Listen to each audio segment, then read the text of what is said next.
परमेश्वर के वचन में ऐसा लिखा हुआ है कि जब भी परमेश्वर कुछ करना चाहते थे वो अपने दासों को, भविष्यवक्ताओं को भेज के उस स्थान में उस लोगों के ऊपर या उस शहर के ऊपर भविष्यवाणियां करवाते थे। और जब परमेश्वर अपने दासों के द्वारा भविष्यवाणी करते थे उसके बाद जाके वो काम परमेश्वर करते थे। और बाइबल में लिखा हुआ प्रकाशित वाक्य में यीशु की गवाही भविष्यवाणी का आत्मा है। यदि आपके जीवन में यीशु की गवाही है, if in your life there is testimony of Jesus, you have the spirit of prophecy. If your life has a testimony of Jesus, you have the spirit of prophecy. You will speak his word and he will fulfill it. Hallelujah. परमेश्वर के वचन में हम Romans 12 को खोलेंगे, लेकिन उससे पहले मैं आपको ये बताना चाहता हूँ कि कई लोग ऐसे होते हैं जो उद्धार पा जाते हैं, परमेश्वर के भवन में आते हैं, लेकिन फिर भी वो अपने जीवन में उस ग्लोरी में प्रवेश नहीं कर पाते हैं। वो अपने आप को, उस बदलाव को एक्सेप्ट नहीं कर पाते हैं अपनी लाइफ में, और फिर वो उनके लिए एक बहुत बड़ा रोड़ा बन जाता है उनके जीवन में, उनके मसीही जीवन में। परमेश्वर के वचन में लिखा है कि जब आप प्रभु के पास आए, प्रभु ने आपके अपराधों को माफ किया, आपके अपराधों को क्षमा करा, परमेश्वर ने आपको नया जन्म दिया, परमेश्वर ने आपके सारे पाप फिनिश कर दिए, खत्म कर दिए, पाप खत्म हो गए। अब नेक्स्ट स्टेप क्या है मेरा? अब परमेश्वर क्या चाहते हैं, मैं क्या करूं अपनी लाइफ से? परमेश्वर का वचन हमें बताता है रोमन्स 12 में, इसलिए हे भाइयों, मैं तुमसे परमेश्वर की दया स्मरण दिलाकर विनती करता हूं कि अपने शरीरों को जीवित और पवित्र और परमेश्वर को भावता हुआ बलिदान करके चढ़ाओ, यही तुम्हारी आत्मिक सेवा है।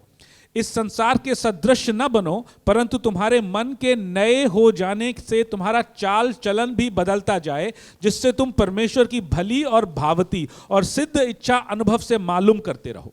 अब तुम नए हो गए, लेकिन शरीर तुम्हारा नहीं बदला। शरीर तुम्हारा बदलेगा। आज रैप्चर हो जाएगा तो शरीर तुम्हारा बदल जाएगा, या जिस दिन तुम प्रभु को देखोगे तुम्हारा शरीर बदल जाएगा। Bible says corruptible will wear incorruptible. तुम्हारे ऐसी देह हो जाएगी जो कभी करप्ट नहीं होगी। लेकिन जब तक आप इस देह में हो, पौलुस कहता है कि मैं इस डेरे में हूं, यानी कि टेम्परेरी ड्वेलिंग प्लेस। ये शरीर बाइबल हमें बताती है टेम्परेरी ड्वेलिंग प्लेस है, और परमानेंट ड्वेलिंग प्लेस हमारी हेवन में जो देह परमेश्वर हमें देने वाला है वो है। साइंटिफिकली देखोगे आप स्पेस में सर्वाइव नहीं कर सकते, क्योंकि आपकी बॉडी बनाई ही नहीं है परमेश्वर ने स्पेस में सर्वाइव करने के लिए। आपकी बॉडी पानी के अंदर भी सर्वाइव कितना दिन कर सकते हो? नहीं कर सकते, नहीं बनाया परमेश्वर ने। तो आपकी बॉडी बदलेगी, लेकिन अब जब तक आपकी बॉडी नहीं बदल रही है, आपको क्या करना है? इस संसार के सदृश न बनो, परंतु तुम्हारे मन के नए हो जाने से तुम्हारा चाल चलन भी बदलता जाए। Renewing of your mind. तुम्हारी आत्मा रिन्यू कर दिया परमेश्वर ने, लेकिन तुम्हारा माइंड रिन्यू होना बहुत जरूरी है। जब तुम्हारा माइंड रिन्यू होगा, तब उसकी भली भावती और सिद्ध इच्छा को तुम मालूम करते जाओगे और उस पर चलते जाओगे।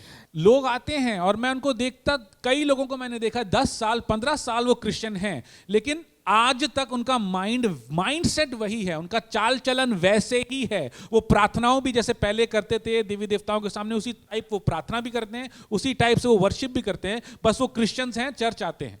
परमेश्वर के वचन में लिखा है तुम्हारा मन रिन्यू होना बहुत जरूरी है, और ये तुम्हारे हाथ में परमेश्वर ने दिया है, इसे तुम्हें रिन्यू करना है। एक व्यक्ति प्रार्थना कर रहा है, एक व्यक्ति उद्धार पा चुका है, लेकिन अपने माइंड से अभी वो बच्चा ही है, अपने माइंड से अभी उसने अपने आप को चेंज नहीं किया है। वो आपकी स्पिरिचुअल लाइफ को चोक करेगा, और आप उस स्थान में नहीं पहुंच पाओगे, परमेश्वर की महिमा नहीं देख पाओगे, परमेश्वर के कामों को नहीं कर पाओगे जिसके लिए आपको चुना गया था, जिसके लिए आपको ठहराया गया था, जिसके लिए आपको बुलाया गया था। बहुत से लोग कहते हैं हमें नहीं पता हमें क्या करना चाहिए, किस तरह से हम हमारी सोच को बदल सकते हैं, हमें कोई बताने वाला नहीं मिला। लेकिन परमेश्वर ने ना हमें ये वचन हमारे हाथ में दिया है। अब तुम्हारा मन रिन्यू कैसे होगा? तुम्हारा मन रिन्यू होगा उसके वचनों पे चल करके।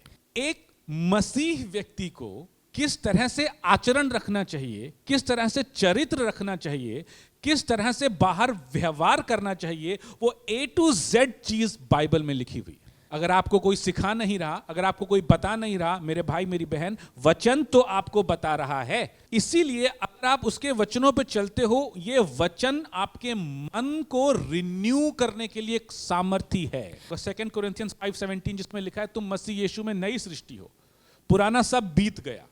जो पुराना बीत गया, तुम्हारा पुराना चाल चलन बीत गया, तुम्हारी पुरानी सोच बीत गई है, तुम्हारा पुराना तौर तरीका बीत गया है। And Ephesians 4:22-24 कि तुम पिछले चाल चलन के पुराने मनुष्यत्व को जो भरमाने वाली अभिलाषाओं के अनुसार भ्रष्ट होता है उतार दो। और बाइबल में क्या पढ़ा हुआ रोमन्स 12:2 में, संसार के सदृश ना बनो, यानी कि जितना पुराना है माइंडसेट उतार दो, थॉट उतार दो। जिस तरह से तुम्हें रेस किया गया है अन्य जातियों के तौर तरीके से, अब तुम उन सारे तरीकों को छोड़ के मसीह के तरीकों को अपना लो। 23 में लिखा, और अपने मन के आत्मिक स्वभाव में नए बनते जाओ और नए मनुष्यत्व को पहन लो जो परमेश्वर के अनुरूप सत्य की धार्मिकता और पवित्रता में सृजा गया है। और ये बाइबल ही बदलता है। अब आपको कैसे प्रार्थना करना है बाइबल सिखाता है, कैसे आराधना करना है बाइबल सिखाता है, कैसे बगल वाले को पड़ोसी से बात करना है बाइबल सिखाता है, किस तरह से ऑफिस में कंडक्ट करना है, एज अ हस्बैंड वाइफ रहना है, एज अ पेरेंट रहना है, एज अ चाइल्ड रहना है, बाइबल सिखाता है। एंड वो बदलाव लाना बहुत जरूरी है आपकी लाइफ में। आप इमेजिन करो, आप जिस जगह से निकल करके आ रहे हो, आप जिस तरह से पहले आराधना वर्शिप करते थे, जिस धुन में गाते थे, आप उसमें नहीं कर सकते। अब आपको बाइबल सिखाता है किस तरह से करना है, क्योंकि कई चीजें बाइबल में लिखा है जो अन्य जाति हैं वो उनके सोचते हैं उनकी ज्यादा बोलने से उन्हें मिल जाएगा। रट्टू पोपट की तरह बाइबल पढ़ना, रट्टू पोपट की तरह प्रार्थना करना, वो कोई फायदेमंद प्रार्थना नहीं है। सिर्फ आप वचन को इसीलिए मत पढ़ो कि एज अ रिलीजियस रूटीन मैं पढ़ना चाहता हूं। वचन इसलिए पढ़ो कि जो उसमें लिखा हुआ है, जैसे मैंने शुरू में कहा ना, मुझे शुरू में लगता था परमेश्वर अपनी जबरदस्ती मनवाना चाहते हैं हमसे।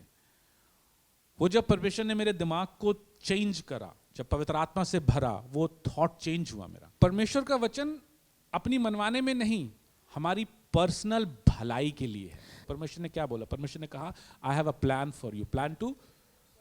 अब आप 20 साल लगा के प्रार्थना करते रहो, परमेश्वर अपना दर्शन दिखा, अपना प्लान दे, वो नहीं देगा, क्योंकि परमेश्वर ने कहा ये लिखा है इसमें सब कुछ तुम्हारे लाइफ की ग्रोथ के लिए, पर्सनल ग्रोथ के लिए, फाइनेंशियल ग्रोथ के लिए, अनॉइंटिंग में ग्रोथ के लिए, सेवकाई में ग्रोथ के लिए, तुम्हारी हर एक एरिया में ग्रोथ के लिए ये प्लान जो है ये मैंने तुम्हें दिया है। इसको पढ़ो, इस पे चलो। परमेश्वर कहता है संसार के सदृश्य मत बनो। परमेश्वर ने कहा तेरे ऊपर यदि कोर्ट केस हो रहा है, तेरा भाई तुझे कोर्ट केस कर रहा है तेरे ऊपर, तो कोर्ट में जाने से पहले मुकदमा सुलटा लो, नहीं तो बहुत ज्यादा मुंह खाओगे। क्या हमें बाइबल लड़ाई करना, एस्केलेट करना सिखाता है? परमेश्वर का वचन सिखाता है हर परिस्थिति में डीएस्केलेट कैसे करना संभव है, हर तरीके से मेल मिलाप के साथ तुम्हें रहना। परमेश्वर ने कहा माफ करो। आप अनफॉरगिवनेस हार्बर करते हो हार्ट में। आप जाओ, आप जब आप काउंसिल करते हैं ना लोग बाहर, जब आपका मेंटल प्रॉब्लम, उसके साथ डिप्रेशन भी आ रहा है, उसके साथ आपका हार्ट हेल्थ को नुकसान पहुंच रहा है, बिकॉज अनफॉरगिवनेस इतना है। एंड हार्ट आपका डिजाइंड ही इसलिए है कि वो जॉयफुल रहे। तुम्हारी अपनी भलाई के लिए परमेश्वर कह रहा है, परमेश्वर कह रहा है कि तुम चर्च में आके टाइथ दो, ऑफरिंग डालो, तुम्हारी अपनी भलाई के लिए कह रहा है, क्योंकि वो कह रहा है परमेश्वर कि तुम दोगे तो मैं 100 गुना ज्यादा तुम्हारी लाइफ में उड़ेल दूंगा। हालेलुया।